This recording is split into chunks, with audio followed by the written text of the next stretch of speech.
दोस्तों आप सभी का बहुत बहुत स्वागत है हमारे चैनल में। इस वीडियो के अंदर अभी हम लोग लूसेंट सामान्य ज्ञान इससे रिलेटेड जो है इम्पोर्टेंट 40+ क्वेश्चन इस वीडियो में देखने वाले हैं, जो कि आपके आने वाले एग्जाम्स के लिए काफ़ी इम्पोर्टेंट है। तो आप इस वीडियो को बहुत ध्यान से लास्ट तक देखिए। चैनल पर नया है तो चैनल को सब्सक्राइब करके बेल आइकन प्रेस करें।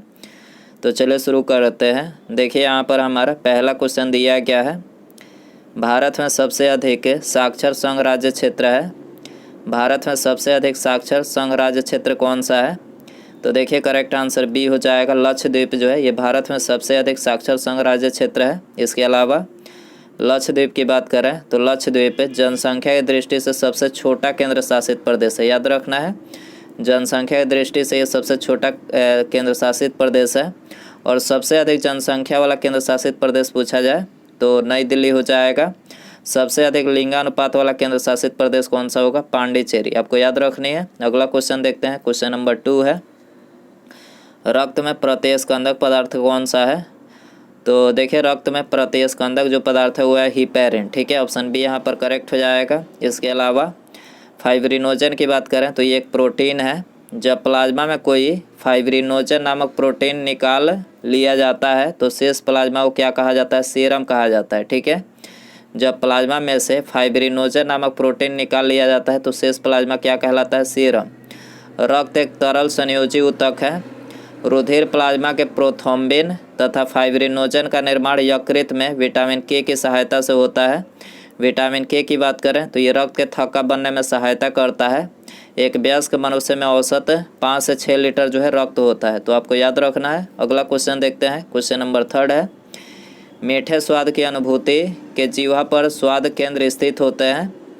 तो ये कहाँ पर स्थित होते हैं? अग्रभाग पर। ठीक है, मीठे स्वाद की अनुभूति के जीवा पर स्वाद केंद्र कहाँ स्थित होते हैं? अग्रभाग पर स्थित होते हैं। ठीक है, इसके अलावा अगला क्वेश्चन देखते हैं। क्वेश्चन नंबर 4 है, जिम कॉर्बेट नेशनल पार्क मुख्य रूप से किस वन्य प्राणी के संरक्षण से संबंधित है?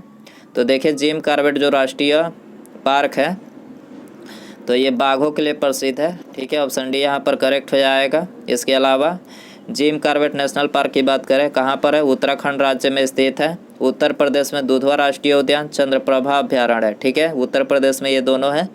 पंजाब में अबोहर अभ्यारण्य है। कर्नाटक में बांदीपुर राष्ट्रीय उद्यान, नागरहोल राष्ट्रीय उद्यान ये कहाँ पर है? कर्नाटक में है।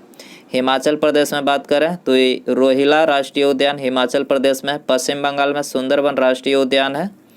जम्मू कश्मीर में किश्तवाड़ राष्ट्रीय उद्यान और दाचीग्राम राष्ट्रीय उद्यान ये जम्मू कश्मीर में है। याद रखनी है आपको। अगला क्वेश्चन देखते हैं। क्वेश्चन नंबर 5 है, विश्व बैंक का एक अन्य नाम है। तो देखिए विश्व बैंक का एक अन्य नाम है अंतर्राष्ट्रीय पुनर्वास तथा विकास बैंक। ठीक है, अंतर्राष्ट्रीय पुनर्वास तथा विकास बैंक जो इसका एक अन्य नाम है। अंग्रेजी में इसको international bank of reconstruction and development यानी IBRD इसको बोला जाता है शॉर्ट में। तो याद रखना है। अगला क्वेश्चन देखते हैं। क्वेश्चन नंबर 6 है, भारत के राष्ट्रपति के पास कितने आपात अधिकार हैं? तो देखिए भारत के राष्ट्रपति के पास जो है 3 प्रकार के आपात अधिकार हैं। ठीक है, डी हो जाएगा। पहला राष्ट्रीय आपातकाल जिसकी घोषणा अनुच्छेद 352 के उपबंध के अधीन होता है। दूसरा बात करें तो राज्य में राष्ट्रपति शासन की घोषणा ये अनुच्छेद 356 के अधीन होता है। और तीसरा जो है वित्तीय आपातकाल की शक्ति। ठीक है, राष्ट्रपति को अनुच्छेद 360 के अधीन प्राप्त है। तो याद रखना है 3 प्रकार के आपातकाल का प्रावधान है राष्ट्रपति के पास। अगला क्वेश्चन देखते हैं। क्वेश्चन नंबर 7 है, दक्षिण अफ्रीका के किस शहर में गांधी जी को श्वेत लोगों द्वारा पीटा और ट्रेन से नीचे फेंक दिया गया था? तो ये दक्षिण अफ्रीका कौन सा शहर था? तो प्रिटोरिया। ठीक है, प्रिटोरिया शहर में गांधी जी को श्वेत लोगों द्वारा पीटा और ट्रेन से जो है नीचे फेंक दिया गया था। याद रखना है, कई बार एग्जाम में पूछा जा चुका है। निम्नलिखित में से कौन सा देश सार्क का सदस्य नहीं है? सार्क का सदस्य इनमें से कौन सा नहीं है? तो करेक्ट आंसर डी हो जाएगा। म्यांमार जो है यहाँ पर सार्क का सदस्य नहीं है। सार्क की फुल फॉर्म की बात करें तो देखिए इसका फुल फॉर्म होता है South Asian Association for Regional Cooperation. SAARC का फुल फॉर्म होता है। सार्क की स्थापना 1985 में किया गया था। इसका मुख्यालय काठमांडू में है। इसमें सदस्य देशों की संख्या है, सदस्य देश है भारत, पाकिस्तान, बांग्लादेश, नेपाल, भूटान, श्रीलंका, मालदीव एवं अफगानिस्तान। ये इसमें सदस्य देश है सार्क में। इसका पहला सम्मेलन कहाँ हुआ था? ढाका में हुआ था। तो याद रखना है, एग्जाम के लिए काफ़ी बार एग्जाम में यहाँ से क्वेश्चन पूछा जाता है। अगला क्वेश्चन देखते हैं, 9वां नंबर क्वेश्चन है, भारतीय राष्ट्रीय कांग्रेस की पहली महिला अध्यक्ष कौन थी? वेरी इंपॉर्टेंट क्वेश्चन, ये भी कई बार पूछा जा चुका है। तो एनी बेसेंट ये भारतीय राष्ट्रीय कांग्रेस की पहली महिला अध्यक्ष थी। भारतीय राष्ट्रीय कांग्रेस की पहली महिला अध्यक्ष एनी बेसेंट 1917 में कोलकाता अधिवेशन में बनी थी। ठीक है। भारतीय राज्य की प्रथम महिला मुख्यमंत्री पूछा जाए, सुचेता कृपलानी थी। केंद्रीय मंत्रिमंडल के शामिल प्रथम भारतीय महिला राजकुमारी अमृता कौर। याद रखना है, 1925 में सरोजिनी नायडू को कानपुर कांग्रेस अधिवेशन में अध्यक्ष बनाया गया, जो प्रथम भारतीय महिला थी। ठीक है। तो याद रखना है, भारतीय महिला पूछा जाए, सरोजिनी नायडू 1925 में बनाया गया था कानपुर कांग्रेस अधिवेशन में अध्यक्ष। अगला क्वेश्चन देखते हैं, खून को बहने से रोकने में कौन सा विटामिन भाग लेता है? तो आप सभी को पता ही होगा, खून को बहने से रोकने के लिए विटामिन के जो है यहाँ पर भाग लेता है। ठीक है। तो बी हो जाएगा। इसके अलावा विटामिन और उनके रासायनिक नाम यहाँ पर लिखे हैं। विटामिन के की बात करें, रासायनिक नाम फिलोक्विनोन होता है। सी एस्कॉर्बिक एसिड होता है। ए की बात करें, रेटिनॉल। Vitamin D calciferol. ठीक है, याद रखना है। दोस्तों, वीडियो पसंद आ रहा है तो प्लीज़ वीडियो को लाइक ज़रूर कर दें, अपने दोस्तों में शेयर कर सकते हैं। चैनल पर नया है, चैनल को सब्सक्राइब करके बेल आइकन प्रेस करें। ठीक है। अगला क्वेश्चन देखते हैं, भारत के उच्चतम न्यायालय में पहली महिला न्यायाधीश थी। भारत के उच्चतम न्यायालय में पहली महिला न्यायाधीश कौन थी? तो ये थे मीर शाही फातिमा बीबी। मीर शाही फातिमा बीबी थी। बी हो जाएगा। भारतीय संविधान के अनुच्छेद 124 से 147 तक उच्चतम न्यायालय से संबंधित उपबंध है। ठीक है, अनुच्छेद 124 से 147 तक याद रखना है। लीला सेठ भारत की प्रथम महिला उच्च न्यायालय की न्यायाधीश पद ग्रहण करने वाली थी। ठीक है। प्रथम महिला राजदूत विजयलक्ष्मी पंडित थी। एनी बेसेंट प्रथम कांग्रेस महिला अध्यक्ष। ठीक है, याद रखना है। आर्य शब्द का शाब्दिक अर्थ है, आर्य शब्द का शाब्दिक अर्थ क्या है? श्रेष्ठ या फिर कुलीन। याद रखना है, श्रेष्ठ या फिर कुलीन। डी हो जाएगा। मौर्यकालीन इतिहास के बारे में जानकारी उपलब्ध कराने वाले ग्रंथ इंडिका के रचनाकार। इंडिका के रचनाकार कौन थे? मेगास्थनीज। ठीक है, डी हो जाएगा, मेगास्थनीज थे। इसके अलावा सेल्यूकस ने मेगास्थनीज को चंद्रगुप्त के दरबार में भेजा था। मेगास्थनीज ने इंडिका नामक पुस्तक की रचना की, जिसमें मौर्य काल का वर्णन है। चाणक्य चंद्रगुप्त मौर्य के दरबार में था, जिसका अन्य नाम विष्णुगुप्त कौटिल्य था। फाहियान की बात करें, फाहियान 399 से 414 एडी चंद्रगुप्त द्वितीय के शासनकाल में भारत आए थे। ठीक है। अगला क्वेश्चन देखते हैं, क्वेश्चन नंबर 14 है, महात्मा गांधी जी के राजनीतिक गुरु कौन थे? तो देखिए, इनके राजनीतिक गुरु थे गोपाल कृष्ण गोखले। याद रखना है, बी हो जाएगा। अगला क्वेश्चन है, साइकिल के ट्यूब गर्मियों में अधिकतर क्यों फटते हैं? तो देखिए, साइकिल का जो ट्यूब होता है वो गर्मियों के दिनों में इसलिए फटता है क्योंकि गर्मी के कारण ट्यूब में उपस्थित वायु जो है फैलती है, और इसी फैलाव के कारण से जो है ट्यूब फट जाता है। ठीक है, तो ऑप्शन ए यहाँ पर हो जाएगा। पृथ्वी की कक्षा में स्थापित होने वाला पहला कृत्रिम उपग्रह कौन सा था? स्थापित होने वाला पहला कृत्रिम उपग्रह कौन सा था? स्पुतनिक फर्स्ट था। ठीक है, बी हो जाएगा। निर्जलीकरण से शरीर में निम्न की कमी हो जाती है। तो देखिए, निर्जलीकरण से शरीर में सोडियम क्लोराइड की कमी हो जाती है। ठीक है, डी हो जाएगा। निर्जलीकरण में शरीर से पानी निकल जाता है, जिसके कारण पानी की कमी जो है हमारे शरीर में हो जाती है। आगे देखते हैं, महात्मा गांधी जी की फ़ोटो नोट पर कब छपी? वेरी इंपॉर्टेंट क्वेश्चन आपको बताना है। महात्मा गांधी जी की फ़ोटो नोट पर कब छपी? वर्ष 1969 में छपी थी। ठीक है, बी हो जाएगा। कोविड-19 वैक्सीन पाने वाले पहले भारतीय कौन बने हैं? पहले भारतीय, तो देखिए, एम्स हॉस्पिटल नई दिल्ली। ठीक है, दिल्ली की एक हॉस्पिटल एम्स हॉस्पिटल में एक सफाई कर्मी मनीष कुमार थे, उन्हीं को जो है पहला वैक्सीन लगा था कोविड-19। तो डी हो जाएगा। भारत ने अपना प्रथम भूमिगत नाभिकीय विस्फोट किया था, कहाँ पर किया था? तो राजस्थान के पोखरण में। ठीक है, भारत ने प्रथम परमाणु परीक्षण 18 मई 1974 को राजस्थान के जैसलमेर जिले के पोखरण नामक स्थान पर किया था। ठीक है, इसके अलावा नरौरा में परमाणु विद्युत गिरी है, कोटा में परमाणु विद्युत गिरी है, थुम्बा में रॉकेट परीक्षण केंद्र है। तो याद रखना है। भारतीय संविधान का कौन सा अनुच्छेद राष्ट्रपति को लोकसभा भंग करने की शक्ति प्रदान करता है? भारतीय संविधान का कौन सा अनुच्छेद राष्ट्रपति को लोकसभा भंग करने की शक्ति प्रदान करता है? तो करेक्ट आंसर सी हो जाएगा, अनुच्छेद 85 करता है। ठीक है। निम्नलिखित में से कौन सी पर्वत श्रेणी सबसे पुरानी है? तो सबसे पुरानी जो है अरावली है। ठीक है, अरावली सबसे पुरानी है, बी हो जाएगा। भारत की सबसे पुरानी पर्वत श्रेणी अरावली है। अरावली सबसे ऊंची चोटी गुरु शिखर है। अरावली की सबसे ऊंची चोटी गुरु शिखर है। तो याद रखना है। किस संवैधानिक संशोधन बिल द्वारा भारत में मतदान की आयु 21 साल से घटाकर 18 साल कर दी गई थी? तो करेक्ट आंसर सी हो जाएगा। 61वां संविधान संशोधन के द्वारा जो है भारत में मतदाता की आयु 21 वर्ष से घटाकर जो है 18 साल कर दी गई थी। इसके अलावा अनुच्छेद 326 के द्वारा वयस्क मताधिकार का प्रावधान किया गया है। 61वें संविधान संशोधन 1989 में किया गया था, 63वां 1990 में किया गया था। याद रखना है। निम्नलिखित में से कौन से देश मैकमोहन रेखा के दोनों ओर स्थित है? कौन सा देश मैकमोहन रेखा के दोनों ओर स्थित है? तो बी हो जाएगा। भारत और चीन ये दोनों ओर स्थित है। निम्नलिखित में से कौन सा भारतीय नागरिक का मूलभूत अधिकार नहीं है? भारतीय नागरिक का मूलभूत अधिकार इनमें से कौन सा नहीं है? तो करेक्ट आंसर ये हो जाएगा, जायदाद का अधिकार जो है ये मूलभूत अधिकार नहीं है। ठीक है। इसके अलावा भारतीय संविधान के मूल संविधान में 7 मौलिक अधिकार का उल्लेख किया गया था, लेकिन 44वें संविधान संशोधन के द्वारा 1978 ईस्वी में संपत्ति का जो अधिकार था उसे मूल अधिकार से निकालकर अब केवल कानूनी अधिकार मतलब इसको बनाया गया अनुच्छेद 300 क के अधीन। ठीक है। तो अभी वर्तमान में 6 मौलिक अधिकार है। मौलिक अधिकार भारतीय संविधान में अमेरिका से लिया गया है। मौलिक अधिकार भाग 3 में एवं अनुच्छेद 12 से 35 के बीच जो है भारतीय संविधान में वर्णन है। मौलिक अधिकार भाग 3 और अनुच्छेद 12 से 35 तक में इसका वर्णन किया गया है। सूर्य मुख्यतः किस पदार्थ का बना है? ये भी कई बार पूछा जा चुका है।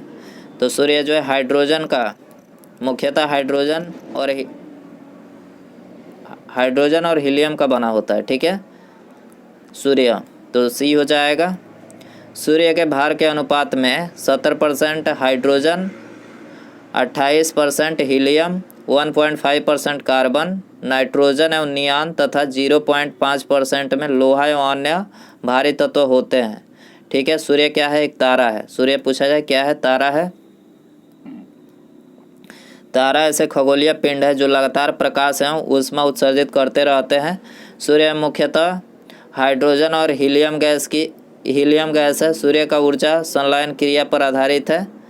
सूर्य जो है ऊर्जा संलयन क्रिया पर आधारित है। सूर्य पृथ्वी के सबसे निकट तारा है। सूर्य पृथ्वी के सबसे निकट तारा है। याद रखना है। पृथ्वी पर दिखने वाला सबसे प्रकाशमान ग्रह कौन सा है?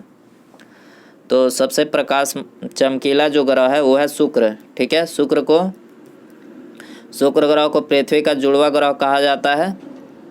प्लूटो की बात करें, प्लूटो सबसे दूरस्थ ग्रह था जिसे अब ग्रह का दर्जा समाप्त कर दिया गया है। चंद्रमा पृथ्वी का एकमात्र उपग्रह है। ठीक है। केचुआ किससे श्वसन करता है? केचुआ किससे श्वसन करता है? चमड़ी से। चमड़ी त्वचा श्वसन करता है, बी हो जाएगा। मछली की बात करें, मछली गिल से श्वसन करती है। तिलचट्टा ट्राकिया हो गई है, ट्राकिया द्वारा श्वसन करता है। खराटे लेकर सो रहे व्यक्ति की श्वसन क्रिया होती है तो न्यूनतम होती है। ठीक है। अगला क्वेश्चन है, निम्नलिखित में से कौन सा रक्त समूह उस व्यक्ति को दिया जा सकता है जिसका रक्त समूह ए है? तो करेक्ट आंसर बी हो जाएगा, या तो ये या वो। ठीक है।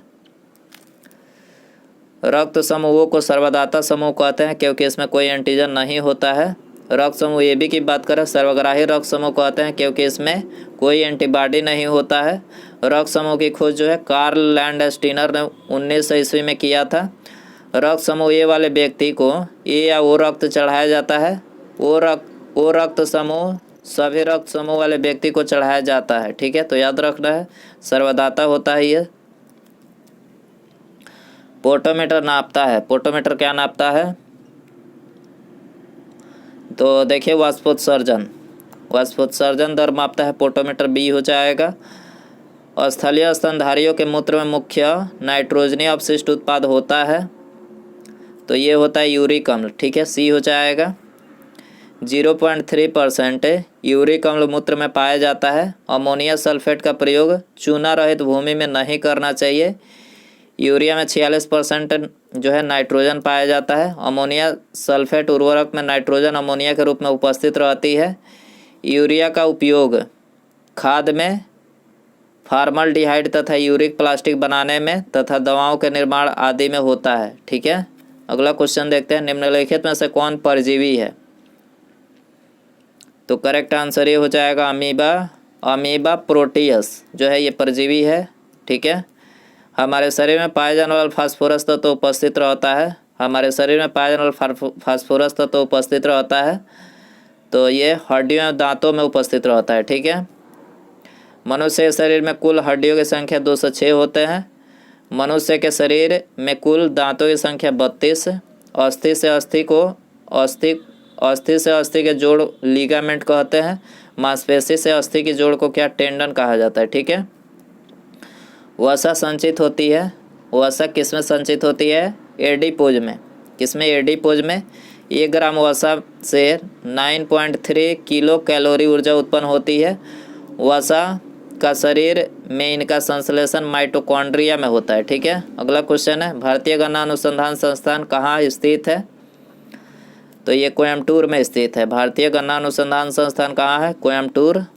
भारतीय पेट्रोलियम संस्थान की बात करें, देहरादून में है। केंद्रीय आलू संस्थान शिमला में है। भारतीय मौसम विज्ञान संस्थान नई दिल्ली में है। केंद्रीय वन अनुसंधान संस्थान देहरादून में है। भारतीय चीनी तकनीकी संस्थान ये कहाँ पर है? कानपुर में है। नारियल में आप क्या खाते हैं? नारियल में भ्रूणपोष खाते हैं, ठीक है। भ्रूणपोष ऑप्शन ए हो जाएगा। इसके अलावा केला का मध्य एवं अंतः भित्ति खाने योग्य भाग है। केला का जो होता है वो मध्य एवं अंतः भित्ति खाने योग्य होता है। पपीता का मध्य फल भित्ति खाने योग्य भाग है। अमरूद एवं अंगूर की बात करें, खाने योग्य भाग फल भित्ति बीजांडसन है, ठीक है। कटहल के खाने योग्य भाग परिदल पुंज एवं बीज। कटहल का खाने योग्य भाग परिदल पुंज एवं बीज है। लीची का एरिल भाग खाया जाता है, ठीक है। किसके शुद्धिकरण में ऊर्ध्वापातन का उपयोग होता है? करेक्ट आंसर सी हो जाएगा। कपूर के शुद्धिकरण में जो है ऊर्ध्वापातन का उपयोग होता है। ऊर्ध्वापातन की बात करें तो इस विधि के अंतर्गत ठोस पदार्थ सीधे गैसीय अवस्था में आ जाते हैं, जैसे ही कपूर, नेफ्थलीन, अमोनिया क्लोराइड, ठीक है। अगला क्वेश्चन है, भारतीय राष्ट्रीय कांग्रेस का 1937 के अधिवेशन किस स्थान पर हुआ? इंडियन नेशनल कांग्रेस 1937 का अधिवेशन कहाँ पर हुआ था? फैजपुर में हुआ था। फैजपुर बी हो जाएगा। 51वां राष्ट्रीय कांग्रेस अधिवेशन की अध्यक्षता पंडित जवाहरलाल नेहरू द्वारा किया गया। 1936 ईस्वी में कांग्रेस अधिवेशन लखनऊ में पंडित जवाहरलाल नेहरू की अध्यक्षता में हुआ। 1938 की बात करें हरिपुरा और 1939 में त्रिपुरा कांग्रेस अधिवेशन की अध्यक्षता सुभाष चंद्र बोस ने किया था। 1939 में कांग्रेस के अध्यक्ष पद से त्यागपत्र सुभाष चंद्र बोस देकर फॉरवर्ड ब्लॉक पार्टी की स्थापना की। इसके बाद कांग्रेस अध्यक्ष डॉक्टर राजेंद्र प्रसाद को बनाया गया, ठीक है। अगला क्वेश्चन है, किस शासक द्वारा सर्वप्रथम पाटलिपुत्र का राजधानी के रूप में चयन किया गया था? किस शासक द्वारा सर्वप्रथम पाटलिपुत्र का राजधानी के रूप में चयन किया गया था? उदयन के द्वारा किया गया था, ठीक है, सी हो जाएगा। किस देश की सीमा बिहार से जुड़ती है? बिहार से किस देश की सीमा जुड़ती है? करेक्ट आंसर बी हो जाएगा। नेपाल की सीमा बिहार से जुड़ती है। बांग्लादेश के तीनों ओर से त्रिपुरा राज्य जुड़ते हैं। बांग्लादेश के तीनों ओर से त्रिपुरा राज्य जुड़ते हैं। बांग्लादेश की सीमा से सटे भारतीय राज्यों मिजोरम, त्रिपुरा, असम, मेघालय और पश्चिम बंगाल है, ठीक है। चीन की सीमा जो भारत के राज्यों में से जुड़ा है जम्मू कश्मीर, हिमाचल प्रदेश है। चीन की सीमा जो भारत के राज्यों से जुड़ा है जम्मू कश्मीर, हिमाचल प्रदेश, उत्तराखंड, सिक्किम तथा अरुणाचल प्रदेश, ठीक है। अगला क्वेश्चन है यहाँ पर, भारत की सबसे लंबी सुरंग जवाहर टनल किस राज्य में स्थित है? इसका आंसर आपको कमेंट में बताना है। भारत की सबसे लंबी सुरंग जवाहर टनल किस राज्य में स्थित है? ऑप्शन है जम्मू और कश्मीर, महाराष्ट्र, कर्नाटक या फिर हिमाचल प्रदेश। सही आंसर कमेंट में ज़रूर बताएं। और वीडियो पसंद आया हो तो प्लीज़ वीडियो को लाइक ज़रूर करें, अपने दोस्तों में शेयर कर सकते हैं। चैनल पर नया है तो चैनल को सब्सक्राइब करके बेल आइकन प्रेस करें। ठीक है, मिलते हैं अगले वीडियो में। नमस्कार, जय हिंद, जय भारत।